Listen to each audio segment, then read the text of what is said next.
आईनी तरमीम पर इत्तफाक राय के करीब पहुँच चुके हैं। तवील मुशावरत के बाद तरमीम पर अहम आहंगी हो गई है। मौलाना फजलुर रहमान की टंडोला यार में मीडिया से गुफ्तगू कहा, मुल्क के हालात और ज़रूरत के तहत कानून साजी होनी चाहिए। पार्लियामेंट का काम ही आइन और कानून में तरमीम है।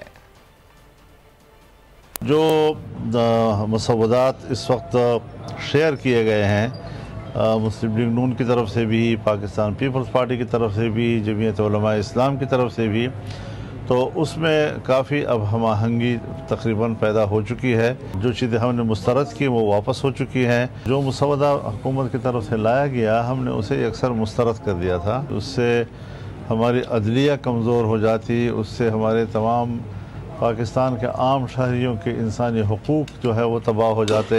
मुल्क की हालात के तहत और एक ज़रूरत के तहत मुल्क में कानून साजी भी करें। पार्लियामेंट जो है उसका काम ही यही है कि वो आइन, कानून, उसमें कोई तरमीम वगैरह, ये उसका जॉब है, उसकी ड्यूटी है। मैं कराची में बिलावल भुट्टो साहब से मिलूँगा और फिर यहाँ से मैं सीधा लाहौर जाऊँगा।